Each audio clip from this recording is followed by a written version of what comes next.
It's 3:12 a.m. when the encrypted phone buzzes twice. You don't reach for it right away. You've learned not to. Urgency is a trap. The first thing they taught you when you crossed over. You lie in the dark of your Geneva apartment, staring at the ceiling, listening to the hum of the city below. A city that has no idea what moves through it, what you move through it. You count to 5, then pick up the phone. One message, 12 digits, a routing code you recognize immediately. Luxembourg, tonight.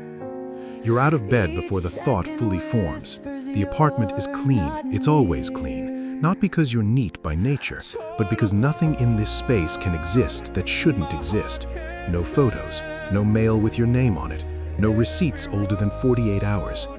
The man who lives here has a name, a LinkedIn profile, a Swiss residency permit, and a moderate wine collection. That man is entirely fictional. You built him over 4 years. You wear him like a second skin. You shower, dress, and check the secondary phone, the one with your actual identity, which you haven't touched in 11 days. 3 missed calls from your sister. You set it face down on the counter and walk out. The car is already waiting. You didn't find the Syndicate. The Syndicate found you. It was 6 years ago. You were 31, a mid-level compliance officer at a private bank in Zurich. You were good at your job, too good, maybe. You noticed patterns that your superiors preferred not to notice. Transfers moving through shell accounts in Liechtenstein, Luxembourg, Malta. Money that arrived clean and left cleaner. You flagged it twice. The second time, your department head called you into his office, closed the door, and told you very quietly that your contract would not be renewed. You weren't angry, you were curious. You started pulling threads on your own time. That was your first mistake, or your first step, depending on how you look at it now. 3 weeks after you were let go, a woman sat down across from you at a cafe in the Old Town, early 50s, linen suit, eyes that had seen decades of things they would never describe. She slid a folder across the table and told you she represented people who had been watching you. She said you had a rare combination of skills, financial fluency, pattern recognition, and, this was the word she used, discretion. She told you what the job would involve in broad terms, broad enough to be deniable, specific enough that you understood exactly what you were agreeing to. You asked her who she worked for. She smiled and said that would become clear in time. You took the folder. That was the moment. Not the day you signed anything, not the day you ran your first transaction. That cafe, that folder, that decision. Everything after was just consequence. The drive to Luxembourg takes 4 hours. You don't sleep. You run the routing code through your memory, cross-referencing it against the mental architecture you've built over 6 years. Layers of entities, holding companies, nominee directors, beneficial owners buried so deep inside offshore structures that even the people who created them sometimes lose the thread. That's the point. Complexity is the product, opacity is the service. The Syndicate doesn't deal in drugs or weapons or people. That's a common misconception about how the world's real money moves. The Syndicate deals in legitimacy. It takes wealth generated by people who cannot declare it. Oligarchs, cartel leadership, sanctioned states, arms brokers, political figures with accounts that can never appear on any document. And it transforms that wealth into something the global financial system will accept without question. Real estate, private equity, charitable foundations, art funds, infrastructure projects in developing nations. The money flows in dark and comes out clean, and by the time it reaches the other end, it is passed through so many legitimate-looking structures that no investigator alive could trace it back to its origin. You are one of the people who designs those structures. Not the only one. You've never met most of your colleagues. The Syndicate operates on a strict compartmentalization model. You know your section, your clients, your counterparts. You don't know the full map. You're not supposed to. The woman in the linen suit explained this during your first month. The system is designed so that if any single node is compromised, the damage is contained. You found this both reassuring and quietly terrifying. It meant you were protected. It also meant you were replaceable. The meeting is in a private room above a members club near the Place d'Armade. You've been here before. The man waiting for you is named Hendrik, though that is almost certainly not his real name. He is 60-something, Dutch or Belgian by accent, and he represents a client you know only as Portfolio 9. Portfolio 9 has been a problem for 3 months.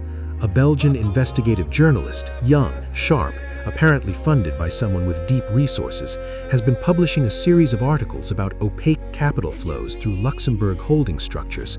The articles are careful. They don't name the Syndicate, they don't name Portfolio 9, but they are tracing the right patterns, asking the right questions, and 2 of the shell entities they've identified are 2 levels away from structures you personally designed. Hendrik slides a dossier across the table. You open it. Inside is a summary of the journalist's findings, his source network as best the Syndicate has mapped it, and a proposed restructuring for 3 of the exposed entities. You read it carefully. Then you look up. This restructuring is too fast, you say. If these entities dissolve within 90 days of the articles running, any half-competent analyst will notice the timing. It looks like a reaction. Hendrik tilts his head. What do you suggest? You let 2 of them run, keep them alive, boring, fully compliant, flood them with legitimate activity, make them look exactly like what they're supposed to be. You restructure the 3rd one, the one closest to the actual assets, but you do it slowly, over 18 months, with a plausible business rationale. A merger, a strategic review, something with paperwork that goes back at least 2 years. There's a pause. Can you backdate the paperwork? You hold his gaze.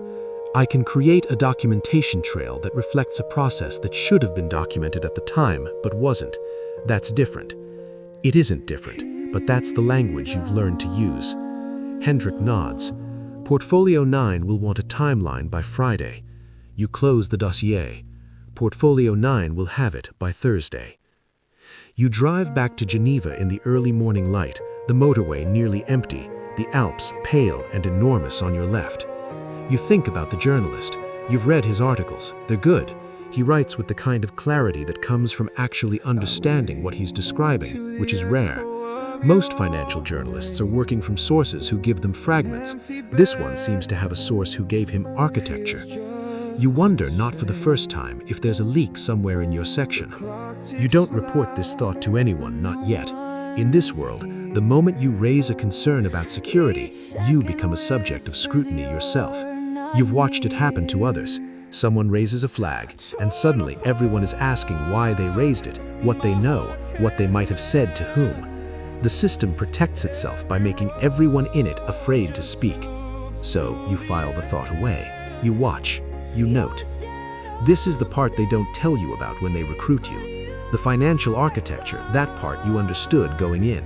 The moral calculus of what you were doing, you made your peace with that slowly, in stages, like you imagine soldiers make peace with what war requires them to do. What you didn't anticipate was the surveillance, not external surveillance. You're careful enough that you're not particularly worried about that. Internal surveillance. The constant awareness that the people around you are assessing you, that your loyalty is always being measured, that one wrong move or one moment of visible hesitation can change everything.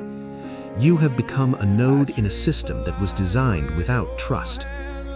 Friday morning, you're at your desk in the Geneva apartment, 3 encrypted laptops open, working through the documentation architecture for Portfolio 9's restructuring. The work itself is almost beautiful in its complexity, a sequence of corporate events across 4 jurisdictions, each one individually unremarkable, collectively constructing an entirely new ownership chain. You are essentially rewriting the history of these entities in a way that is technically accurate and profoundly misleading. The secondary phone buzzes, your sister again. You stare at it.